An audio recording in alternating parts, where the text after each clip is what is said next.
Dear students, good afternoon to all of you. जैसा कि कल मैं क्लास ले रहा था तो बीच में कुछ इंटरप्शंस हो गए। कुछ टेक्निकल प्रॉब्लम्स की वजह से क्या हुआ कि कल का क्लास बीच में ही हमें रोकना पड़ा। ठीक है। तो कल जहाँ मैंने ड्रॉप किया था, है ना, फ्रिक्शनल फोर्स, तो फ्रिक्शनल फोर्स से ही आज भी मैं स्टार्ट करूँगा। ठीक है। और फ्रिक्शनल फोर्स के साथ ही आज आगे की तरफ आज आगे की बात हम लोग करेंगे। ठीक है, कि फ्रिक्शनल फोर्स होता क्या है, कितने तरह के फ्रिक्शनल फोर्स होते हैं। ठीक है। वो सारी चीज़ें भी हम लोग देखेंगे यहाँ पर। ठीक है। तो अब जो है आज का जो हमारा टॉपिक होगा वो होगा फ्रिक्शनल फोर्स। ठीक है, फिर से शुरुआत करेंगे। पता है कि यहाँ तक मैंने कल बताया था, बट कुछ प्रॉब्लम्स की वजह से वो जो है रिकॉर्ड नहीं हो पाया, है ना। रिकॉर्ड जब नहीं हो पाया तो उसे मैं फिर से बता दे रहा हूँ। कोई दिक्कत नहीं है, कोई इशू नहीं है उसके लिए। तो जैसा कि पता है कि फ्रिक्शनल फोर्स यानी घर्षण बल, है ना। तो हमने इसके बारे में देखो, कल जो हमने डेफिनेशंस लिखा है हो सकता है कि आज का डेफिनेशंस उससे डिफरेंट हो, क्योंकि कोई ज़रूरी नहीं है ना कि फिजिक्स है, डेफिनेशन लैंग्वेज कम्युनिकेशन लैंग्वेज जो होता है वो अलग अलग हो सकता है, इसमें कोई बहुत बड़ी बात नहीं है। ठीक है। तो हो सकता है कि कोई अगर मान लिया जाए कल के डेफिनेशन जो है कुछ बच्चों ने देख लिया होगा, या फिर कुछ जो देखेंगे या फिर लिखेंगे। ठीक है। तो अगर उससे कुछ डिफरेंस होगा तो उसके लिए घबराने की ज़रूरत नहीं, कॉन्सेप्ट हमारे पास वही रहेगा। जैसा कि फ्रिक्शनल फोर्स बताता है कि यह जो है ना, हम लिखते हैं क्या, यह एक प्रकार का, है ना, हम यहाँ से इसको जो है ये करेंगे। ठीक है। अब आगे बढ़ेंगे यहाँ से। यह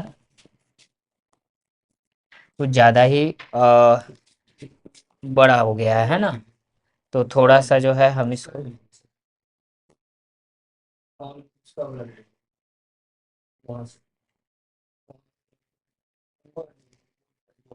ये, अच्छा अच्छा, चलिए ठीक है। तो हम देख लेते हैं इसमें। ठीक है। तो हमारे पास ये रहेगा, कलर्स तो ब्लैक ही रहेंगे। चलिए ठीक है। अच्छा, ये काम ये काम अच्छा, इस तरीके से। चलिए ठीक है, कोई बात नहीं। हम इसी को ले लेते हैं। थोड़ा सा हम इसको ये कर लेते हैं, थोड़ा सा थिकनेस इसकी घटा लेते हैं। अब ठीक है। अब यहाँ से हमारे पास फ्रिक्शनल फोर्स की बात करते हैं। ठीक है। तो लिखते हैं क्या है, यह एक प्रकार का स्पर्श बल है। हमने बल के बारे में पढ़ा था। ठीक है, कि दो तरह के बल होते हैं, एक स्पर्श बल होता है और एक अस्पर्श बल होता है। यानी एक कांटेक्ट फोर्स होता है, दूसरा नॉन कांटेक्ट फोर्स होता है हमारे पास, है ना। तो यह एक प्रकार का स्पर्श बल है। कैसा बल है? स्पर्श बल है, जो दो वस्तुओं के बीच,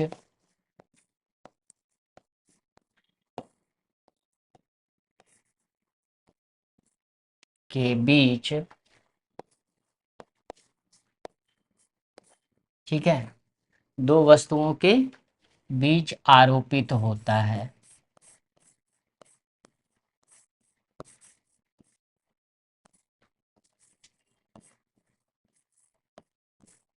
है ना। ये दो वस्तुओं के बीच आरोपित होता है या दो वस्तुओं के बीच लगता है। ठीक है, इसमें ये चीजें भी होती हैं। ठीक है।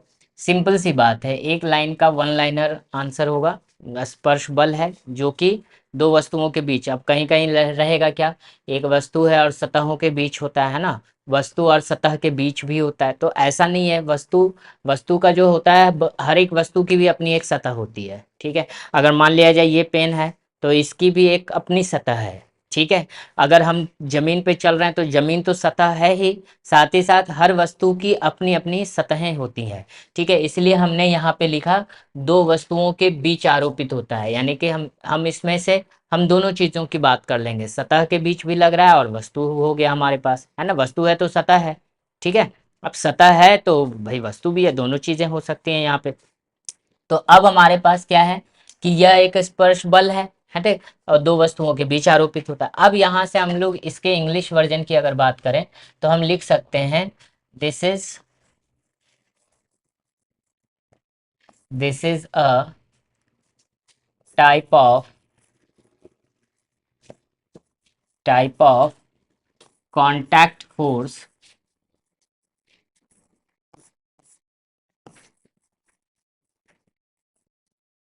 contact force which is applied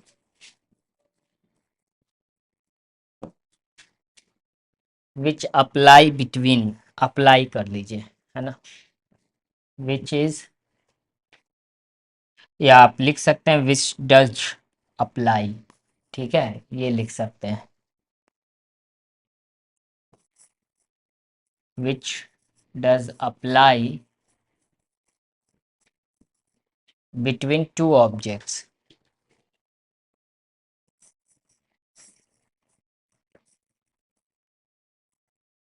between two objects। बात समझ में आ गई यहाँ पे? यानी कि यह एक तरह का कांटेक्ट फोर्स है जो कि दो वस्तुओं के बीच लगता है, ठीक है, ये चीज हो गया।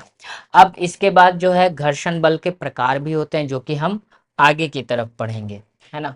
जैसा कि देखिए आपको आ गया पहला प्रकार, क्या आ गया, स्टैटिक फ्रिक्शनल फोर्स आ गया। स्टैटिक फ्रिक्शनल फोर्स जो हमारे पास होता है ना, यानी कि स्थिर घर्षण बल, ठीक है। अब हम इसको लिखते हैं क्या कि स्थिर घर्षण बल क्या होता है, ठीक है, यानी कि स्टैटिक, ठीक है, स्टैटिक फ्रिक्शनल फोर्स, ठीक है, स्टैटिक फ्रिक्शन की बात हम लोग करते हैं, यानी कि स्थैतिक घर्षण के बारे में बात करते हैं। तो यहाँ पे हम इसके बारे में लिखेंगे स्थैतिक घर्षण,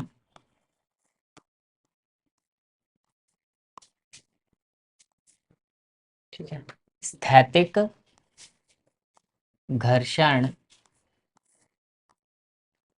ठीक है, एक घर्षण बल है,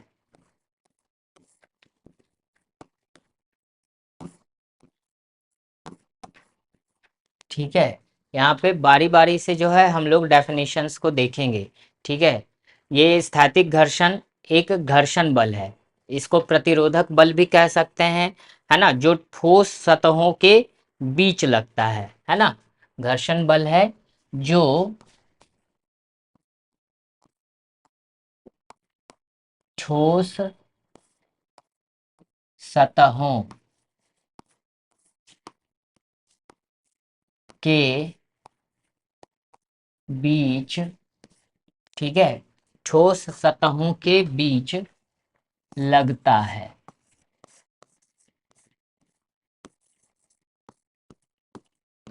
ठीक है। ये चीज हमने कर लिया कि ठोस सतहों के बीच लगता है जब वो एक दूसरे के सापेक्ष स्थिर होते हैं, है ना। कब, जब वे एक दूसरे के सापेक्ष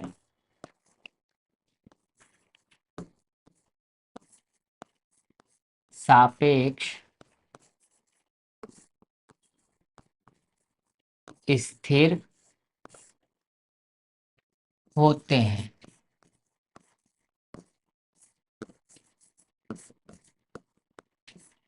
ठीक है। यानी कि स्थैतिक घर्षण ये हो गया कि और यह वस्तु की गति शुरू होने से रोकता है, ठीक है, यानी कि सापेक्ष स्थिर होता है और यह जो है वस्तु की गति शुरू होने से रोकता है, तो ये भी लिख सकते हैं।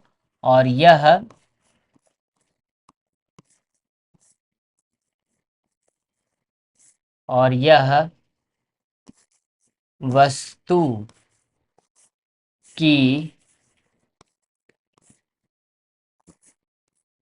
गति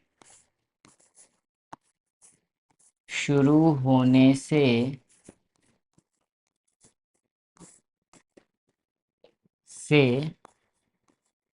रोकता है।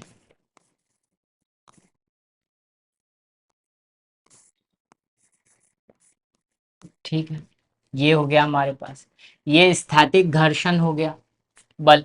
यानी स्थैतिक घर्षण एक घर्षण बल है जो ठोस सतहों के बीच लगता है जब वो एक दूसरे के सापेक्ष स्थिर होते हैं, और यह वस्तु की गति शुरू होने से रोकता है। यह वस्तु की गति होने नहीं देता है।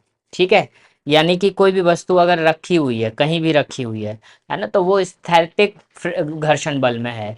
यानी कि उसके अंदर जो है वो स्टैटिक जो है आपका फ्रिक्शनल फोर्स यहाँ पे काम कर रहा है। बात समझ में आ रही है यहाँ से? एक चीज हम थोड़ी सी, एक सेकंड।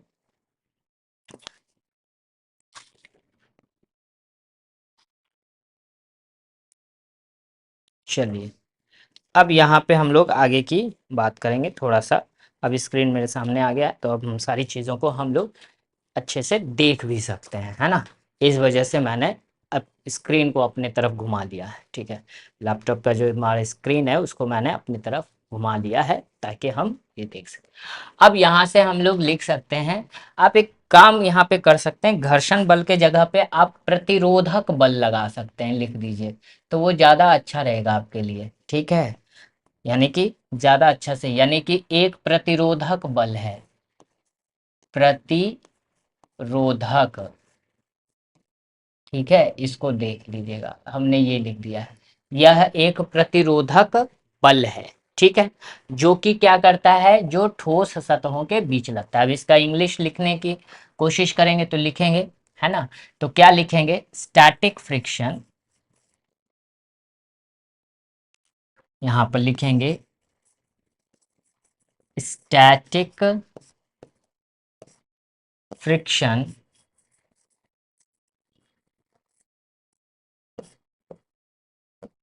ठीक है, static friction is a resistance force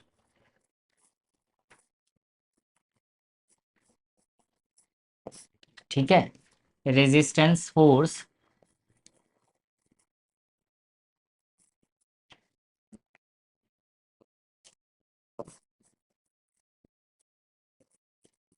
which does apply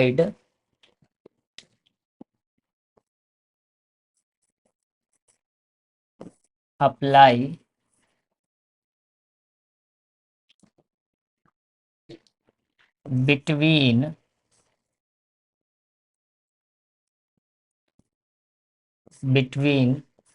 two solids।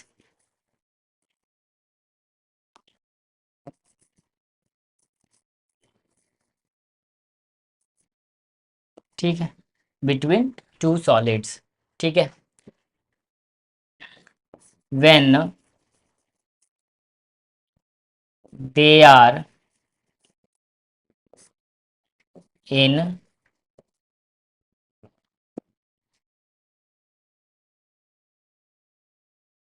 they, क्या लिखेंगे, they are in relative, they are relative in rest, है ना। ये लिख सकते हैं, they are relative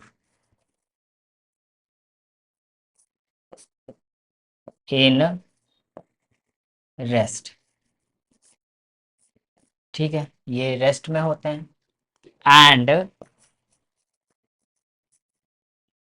and he it लिख सकते हैं, it resist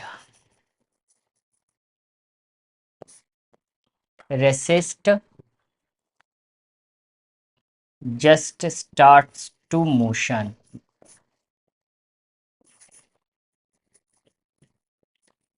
just start to motion।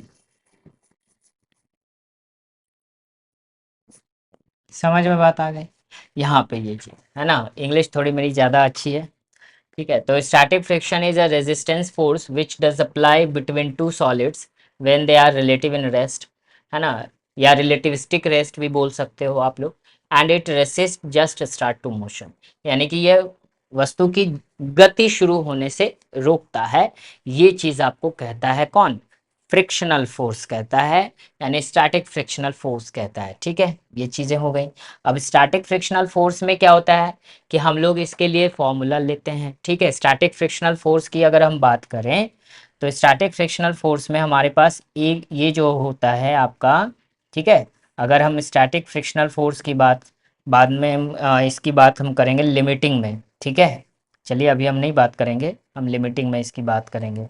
Next की बात करें जिसके लिए आपको था गतिज घर्षण, स्लाइडिंग फ्रिक्शनल फोर्स, इसको काइनेटिक, इसको लिखते हैं काइनेटिक। ठीक है, काइनेटिक इसको बोलते हैं, क्या बोलते हैं? काइनेटिक फ्रिक्शनल फोर्स बोलते हैं। इसको ध्यान में रखिएगा सब लोग कि गतिज घर्षण बल क्या होता है, इसको सब लोग ध्यान से रखिएगा, ये भी इम्पोर्टेंट होता है। ठीक है, तो गतिज की बात अगर हम कर लें, है ना, गतिज घर्षण बल जब हम लोग देखते हैं तो, ठीक है, तो गतिज घर्षण बल जो होता है वो क्या होता है उसके बारे में बात करते हैं हम लोग। ठीक है, तो गतिज घर्षण के बारे में बात कर लें। क्लियर है बातें यहाँ से? टॉपिक सारा मैच कर रहा है, टॉपिक मैच करते जाना है। ठीक है, तो इस तरीके से हम लोग बात करेंगे आगे। ठीक है, तो गतिज घर्षण बल जो होता है इसके बारे में लिखेंगे, गतिज घर्षण बल, गतिज घर्षण बल वह बल होता है,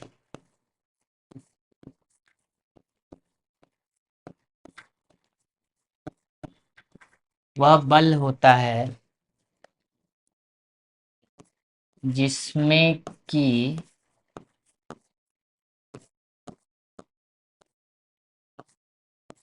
वस्तु सतह पर फिसलती है ना, सतह पर फिसलती है या सतह पर एक दूसरे के सापेक्ष क्या करती है, सतह पर एक दूसरे के सापेक्ष, एक दूसरे के सापेक्ष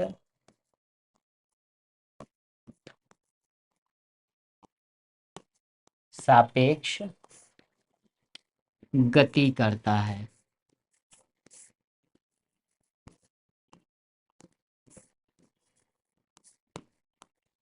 ठीक है, उसे हम लोग गतिज घर्षण बल कहते हैं। ठीक है, बात समझ में आ गई? यानी कि कहने का मतलब है कि गतिज घर्षण बल एक वह बल होता है ना, वह भी एक बल होता है जिसमें कि वस्तु सतह पर एक दूसरे के सापेक्ष गति करती है। सतह पर कहने का मतलब क्या है हमारे पास कि यहाँ पर हमारे लिए जो है एक वस्तु हो गया और दूसरा सतह हो गया हमारा। ठीक है, यानी कि इसके सापेक्ष ये गति कर रहा है आपका। तो अगर हम इसकी इंग्लिश की बात करें तो लिख सकते हैं kinetic friction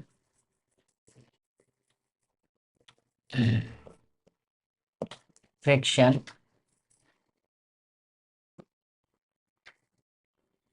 is that force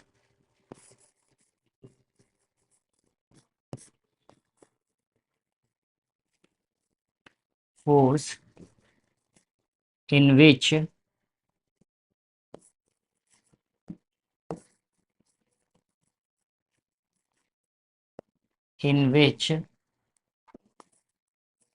object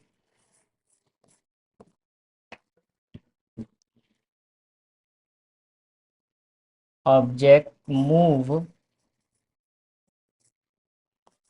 on the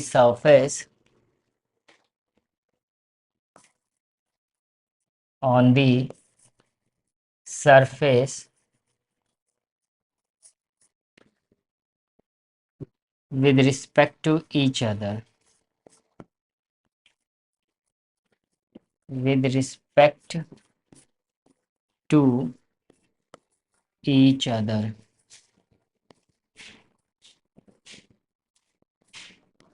बात समझ में आ गई यहाँ पे? ये चीज हमारे पास होता है। ठीक है, इसी को हम लोग कहते हैं क्या? फ्रिक्शनल फोर्स, यानी कि काइनेटिक फ्रिक्शनल फोर्स कहते हैं। ठीक है, नेक्स्ट अब है रोलिंग फ्रिक्शन, यानी लुढ़कन घर्षण बल। यानी कि इसमें क्या होता है, बॉडी जो होती है, जो वस्तु होती है सतह पर लुढ़कती है। ठीक है, लुढ़कने के साथ साथ क्या करती है, गति भी जो है वो स्लाइड भी करती है। तो हम लोग उसको क्या कहते हैं, रोलिंग। यानी कि एक तरफ क्या होता है, पूरा का पूरा वो जो होता है घर्षण करना शुरू कर देता है ना। तो इसके बारे में भी लिख सकते हैं। इसके बारे में क्या लिख सकते हैं?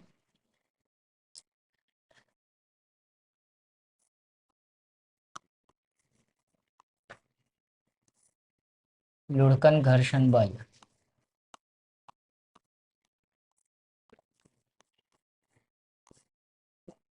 ठीक है, तो इसमें क्या होता है ना, इस प्रकार के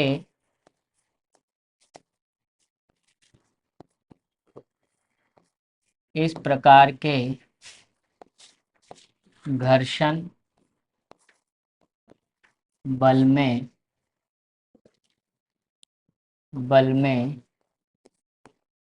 वस्तु सतह के ऊपर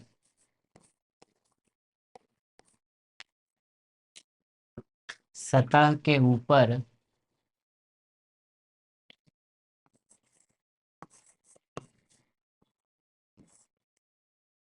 के ऊपर अपने अक्ष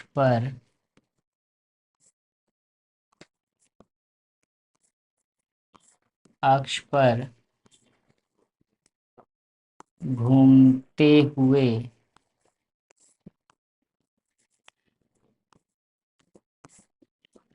सीधी रेखा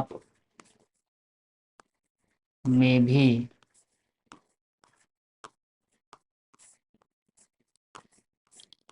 में भी गति करता है।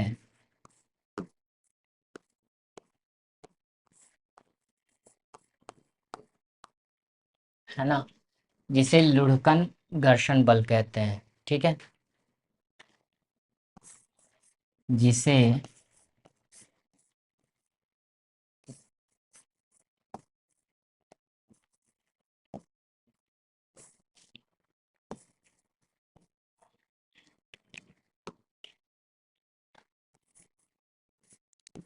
घर्षण बल कहते हैं।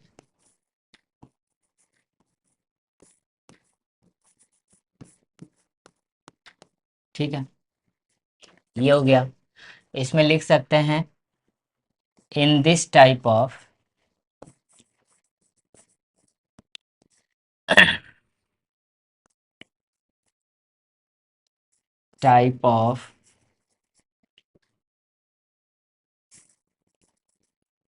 Frictional force,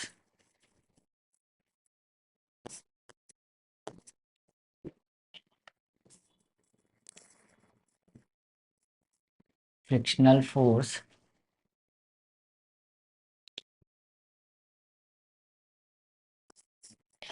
in which object object rotate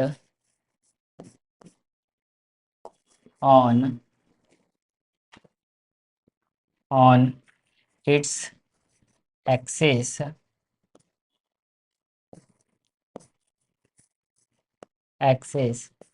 and move along a straight line।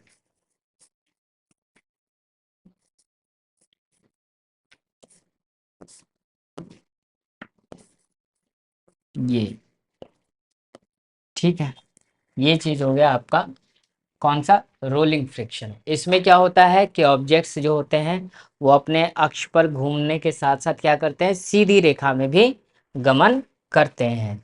ठीक है, नेक्स्ट फिर है सेंट्रीपिटल फोर्स, अभिकेंद्रीय बल। ठीक है, तो सेंट्रीपिटल फोर्स क्या होता है? तो सेंट्रीपिटल फोर्स देखते हैं, अभिकेंद्रीय बल देखते हैं क्या है। अभिकेंद्रीय बल,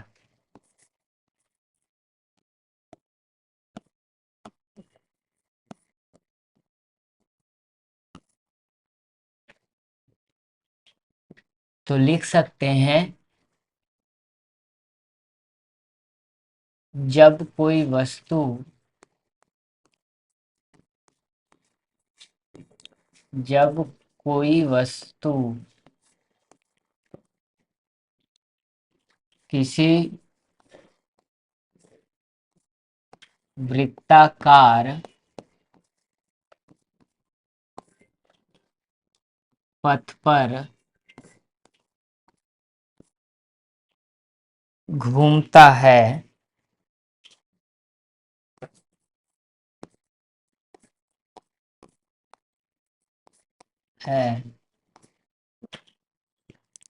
तो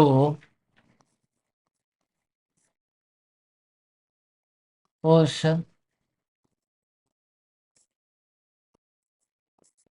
वृत्ताकार पथ के केंद्र की ओर,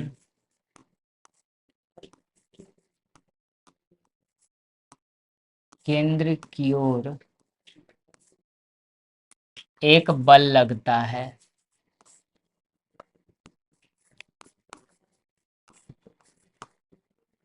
एक बल लगता है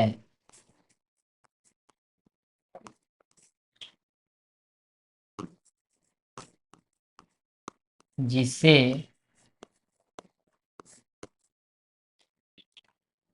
अभिकेंद्रीय बल कहते हैं।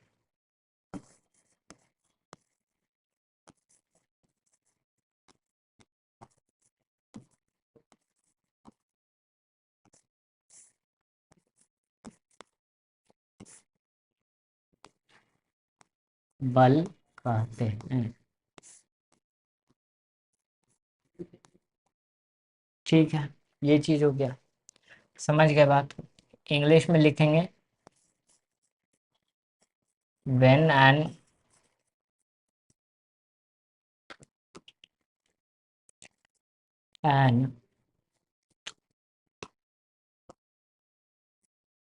any object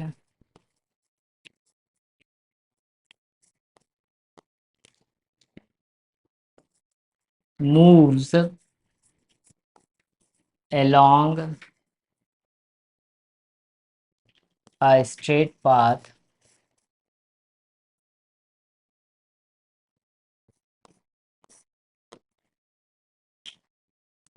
move along a circular path है ना, move along a circular path not a straight path, circular path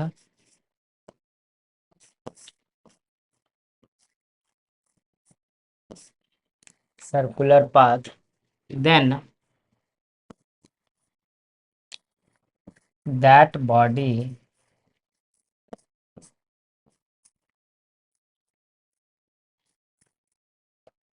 that body feel a force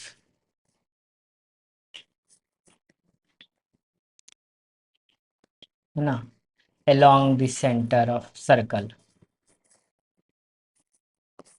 along the circle of the center।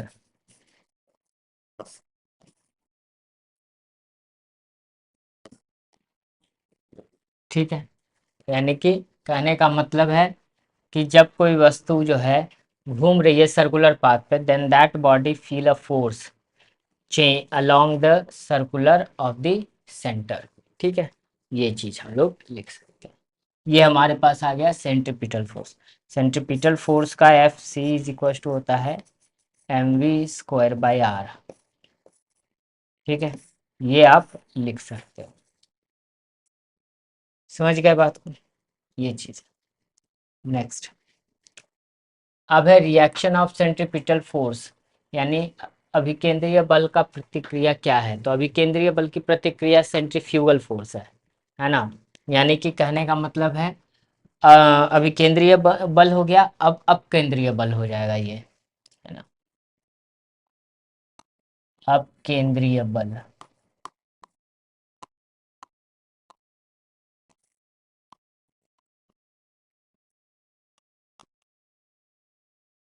ठीक है।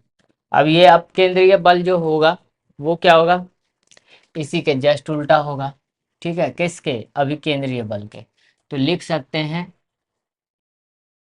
अभिकेंद्रीय बल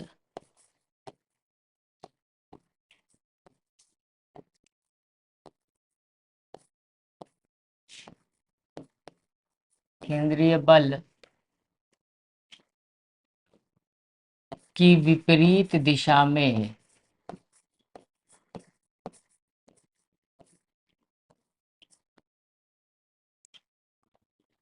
विपरीत दिशा में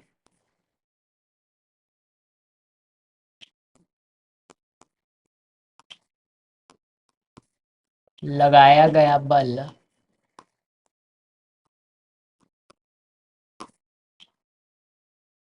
है ना, विपरीत दिशा में लगाया गया बल अपकेंद्रीय बल कहलाता है।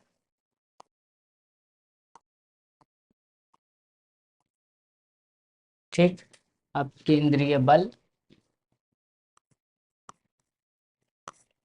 कहलाता है।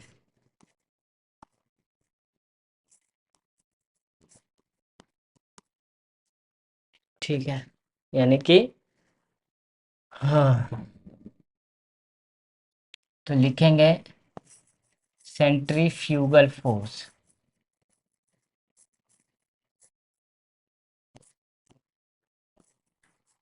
सेंट्रीफ्यूगल फोर्स में जो है क्या लिखना है, its direction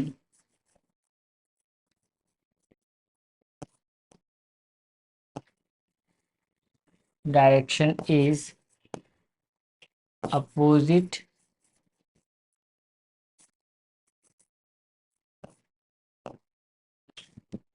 opposite of centripetal force. ठीक है, ये सेंट्रीपिटल फोर्स। ठीक है, अब थोड़ा सा मैं पानी पी लेता हूँ।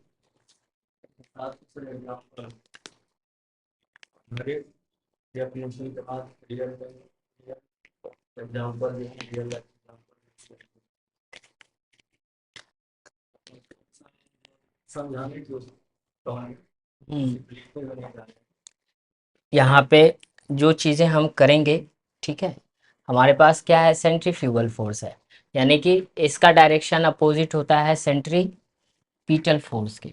ठीक है, अब हम लोग कोई भी चीज़ को जब लेते हैं तो क्या लेते हैं कि जब मान लो कोई सर्कुलर पाथ हमारा होता है, ठीक है, कोई अगर सर्कुलर पाथ है हमारा, तो अगर हम लेते हैं, कुछ ज़्यादा ये हो गया नहीं, ये सर्कुलर पाथ हम ले लिए। ठीक है, अब यहाँ से क्या है कि इस सर्कुलर पाथ पर अगर एक हम रेडियस ड्रॉ कर लेते हैं,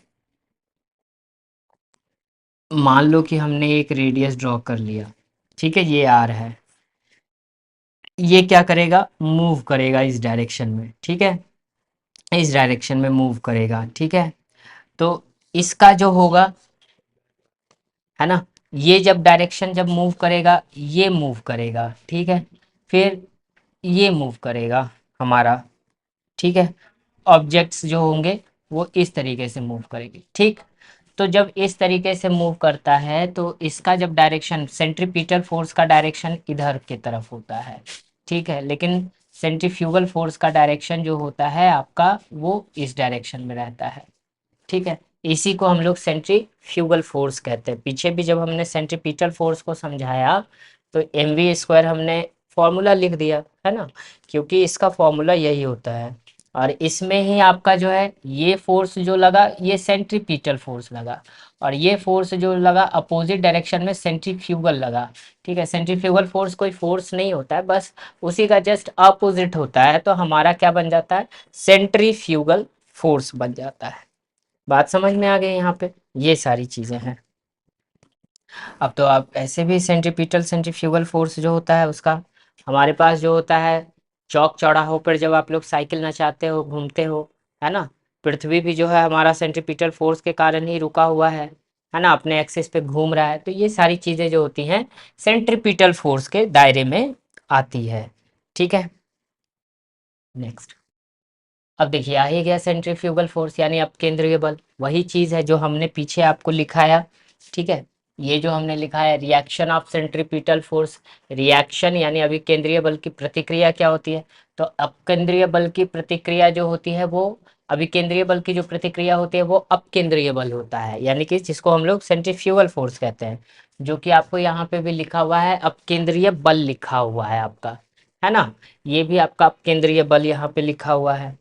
अब अगर मान लें कि हम यहाँ से देखें, अब इसके बाद हमारे पास जो है टॉपिक खत्म हो गया। ठीक है, अब यहाँ से हमारे पास जो है कुछ कुछ चीज़ें जो होती हैं, जैसे कुछ एडिशनल चीज़ें मैं आपको जोड़ देता हूँ। जैसे एडिशनल चीज़ें मैं क्या जोड़ूंगा, जैसे कि सपोज करो आप, एडिशनल चीज़ें मैं जोड़ता हूँ, जैसे कि हमने अभी फ्रिक्शन पढ़ा। ठीक है, अभी हमने कुछ देर पहले फ्रिक्शनल फोर्स के बारे में पढ़ा, जिसमें हमने काइनेटिक फ्रिक्शन भी पढ़ा, है ना, और जिसको हम लोग फिर रोलिंग फ्रिक्शन भी हमने पढ़ा, फिर स्टैटिक फ्रिक्शन पढ़ा, घर्षण पढ़ा हमने, है ना। तो इसके बारे में कुछ एडिशनल कॉन्सेप्ट मैं बता देता हूँ, है ना, एडिशनल कॉन्सेप्ट लिख देते हैं, टॉपिक का नाम लिख देते हैं एडिशनल, है ना, थोड़ा नीचे कर देते हैं, है ना, एडिशनल कॉन्सेप्ट, ये चीज़ ध्यान रखिएगा। ठीक है, एडिशनल, एडिशनल कॉन्सेप्ट,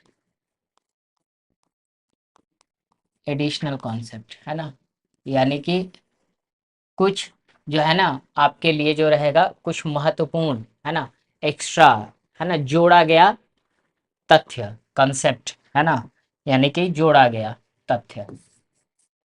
अब हम इसको जोड़ा गया, है ना, कॉन्सेप्ट तथ्य कहिए, है ना, ये सारी चीजें जो होती हैं हमारे पास, है ना, इसका हिंदी भी देख लीजिएगा, है ना, हिंदी क्या रहता है, कॉन्सेप्ट का हिंदी हम लोग जानते हैं कि क्या होता है ना, कॉन्सेप्ट। बात समझ में आ रही है। तो कंसेप्ट का जो हमारे पास होता है अवधारणाएं होती हैं, है ना, तथ्य होता है, अवधारणाएं होती हैं, वो सारी चीजें। तो जैसे देखिए, जैसे ही स्टैटिक फ्रिक्शन आता है, ठीक है, यानी कि स्टैटिक फ्रिक्शन की बात मैं करता हूँ, ठीक है, स्टैटिक फ्रिक्शन, जब स्टैटिक फ्रिक्शन की जब मैं बात करूं, यानी कि स्थैतिक, स्थैतिक घर्षण की जब मैं बात करूं, तो स्थैतिक घर्षण में हमारे पास क्या होता है कि इसका फॉर्मूला हमारे पास जो रहता है, इसमें जो है स्थैतिक घर्षण जो होता है आपका, ठीक है, इसमें हम लोग लिखते क्या है, स्थैतिक घर्षण, इसको ई से रिप्रेजेंट करते हैं। ठीक है, इज इक्वल्स टू यहाँ पे आपका होता है म्यू एस इंटू में आपका रिएक्शन होता है, यानी परपेंडिकुलर बल लगता है, ये फॉर्मूला होता है आपका। ठीक है, यानी कि ये लिमिटिंग फ्रिक्शन होता है, यानी कि मैक्सिमम लगता है, यहाँ पे एम लगा दीजिए आप, मैक्सिमम, महत्तम। ठीक है, ये क्या होता है कि जब हम लोग मान लो कि सपोज कोई सरफेस है और इस पर जो है अगर कोई भी वस्तु अगर खड़ी है, मान लो कोई वस्तु को हमने यहाँ पे रखा हुआ है, ठीक है, तो जब हम इस पे किसी वस्तु को हम रखे रहते हैं तो इस पे क्या होता है, एक फोर्स तो इसको नीचे की तरफ लगाता है mg, ठीक है ये। और दूसरा इसका नॉर्मल रिएक्शन लगता है ऊपर में आर, ठीक है, इसको नॉर्मल रिएक्शन कहते हैं, ठीक है। तो जो स्थैतिक फ्रिक्शन होता है, यानी कि जो ये रोक करके इसको रखे हुए है, ये नॉर्मल रिएक्शन के सीधा समानुपाती होता है। यानी कि ये आता कहाँ से, तो जो आपका स्थैतिक घर्षण है, ये जो होता है सीधा समानुपाती होता है नॉर्मल रिएक्शन के, ठीक है। अब इसमें जो है हम लोग क्या करते हैं, इसमें ये जो लगाते हैं कॉफिशिएंट, यानी कि इसको कहा जाता है घर्षण स्थिरांक, है ना, स्थैतिक घर्षण स्थिरांक। जहां हम लोग लिखते हैं, जहां, ठीक है, म्यू एस, है ना, जहां म्यू एस स्थैतिक, स्थैतिक घर्षण स्थिरांक है,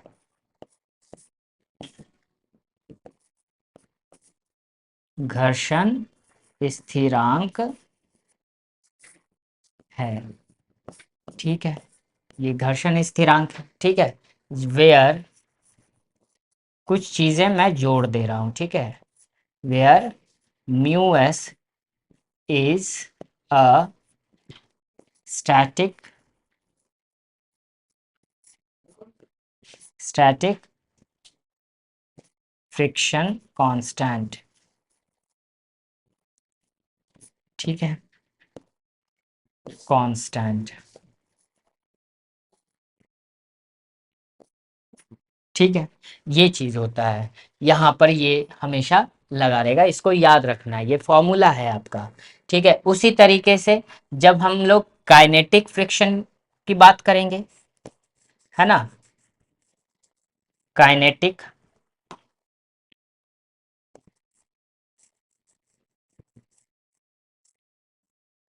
जब हम लोग काइनेटिक फ्रिक्शन की बात जब करते हैं, ठीक है, काइनेटिक फ्रिक्शन यानी गतिज घर्षण, ठीक है, गतिज घर्षण।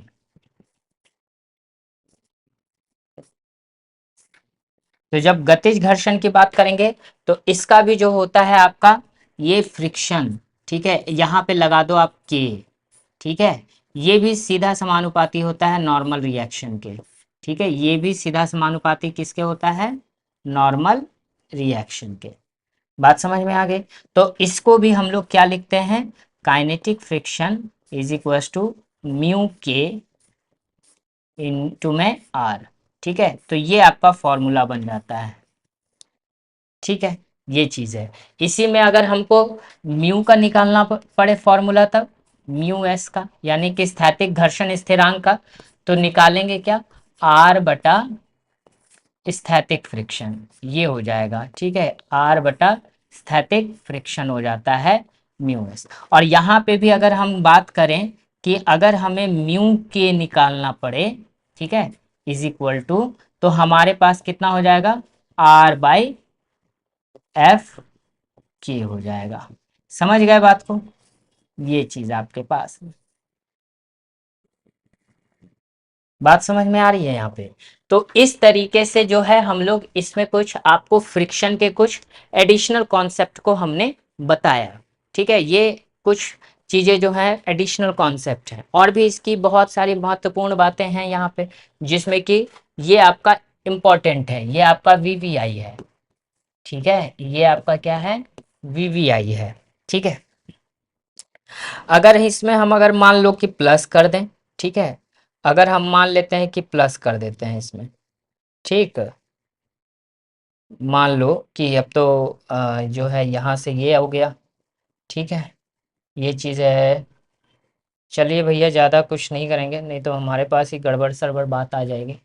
सेंट्रीफ्यूगल फोर्स, इसी में हम लिख देते हैं आपको और भी चीज़ों को, है ना, इसी को, क्योंकि इसके बारे में तो हमने बता दिया है, तो आपको जो है इसी के बारे में हम थोड़ा सा जो है, ठीक है, थोड़ा सा हम आपको इसी के बारे में थोड़ा सा और बता देते हैं, ठीक है। देखो इसमें और भी कलर तो है नहीं, ठीक है, भाई कलर्स की कमी है इसमें। चलिए तो ठीक है, कलर्स की कमी है तो इसको हम थोड़ा सा, ये तो कलर दिखेगा, ये भी कलर्स दिखेंगे, सारे कलर्स दिखेंगे। चलिए हटाइए सर, आप रहने दीजिए, नहीं होगा, ठीक है, रहने दीजिए। इसमें यही कलर काला वाला है ना, कर देते हैं। चलिए ठीक है, इसी को हम थोड़ा बढ़ा देते हैं तो काला हो जाएगा। देखिए इसको हम थोड़ा सा मिटा देते हैं इसको, ठीक है, या ग्रीन चढ़ा दें, ग्रीन ही चढ़ा देते हैं। हाँ, सारा कुछ मैच कर जाएगा, देखिए मैच कर गया ना, क्या बात है। ठीक है, हमने इसको मैच करा दिया। ठीक, मैच हो गया। और भी बचेगा? नहीं, अब तो नहीं बच रहा है, चलिए ठीक है। चलिए ठीक। अब यहाँ से हमारे पास क्या है कि हम जो है यहाँ पे कुछ और बातों की बात करेंगे, ठीक है। जैसे कि हमारे पास क्या होता है कि हम जो है कि स्थैतिक फ्रिक्शन निर्भर किन किन चीज़ों पे करता है, देखिए, ठीक है। यहाँ पे जो होता है कुछ डिफरेंसेस हम लिख देते हैं, ठीक है। तो जैसे कि हमारे पास क्या है कि अगर हम बात करें, कलर चेंज नहीं किया, ठीक है, चलिए अब हो गया। तो यहाँ पे लिखते हैं स्थैतिक फ्रिक्शन जो होता है, स्थैतिक घर्षण, ठीक है, स्थैतिक घर्षण जो होता है आपका, ठीक है, ये क्या होता है, स्थैतिक घर्षण जो होता है एरिया ऑफ द सरफेस यानी सतह के क्षेत्रफल पर निर्भर नहीं करता है ना, सतह के क्षेत्रफल, है ना, सतह के क्षेत्रफल पर निर्भर नहीं करता है, ठीक है। कुछ एडिशनल चीजें मैं आपको बता दे रहा हूँ फ्रिक्शनल फोर्स के बारे में, है ना, निर्भर नहीं करता है ये, ठीक है। जिसमें कि हम इसका इंग्लिश अगर लिखेंगे तो लिखेंगे static friction, static friction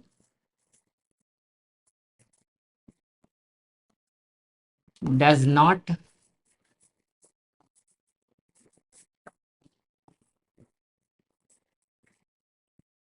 depend on the surface of area of the surface, है ना, इसको ऐसे लिख सकते हैं, ठीक है।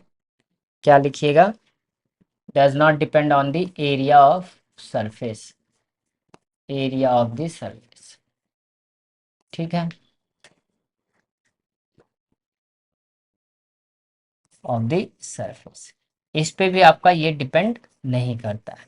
वहीं अगर गतिज घर्षण की बात करें तो गतिज घर्षण भी आपका जो होता है, गतिज घर्षण की अगर हम बात करें तो ये भी जो होता है गतिज घर्षण भी, है ना, गतिज घर्षण भी सतह के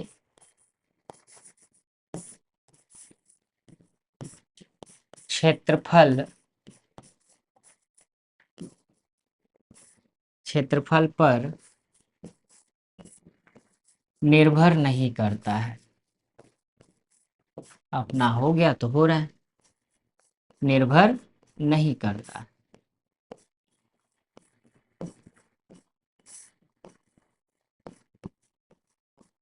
ठीक है। ये चीज होता है, इसका भी लिख सकते हैं kinetic friction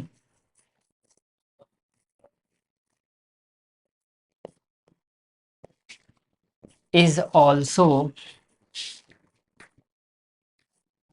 does not depend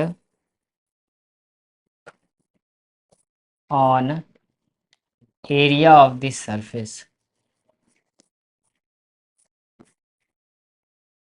area of the surface,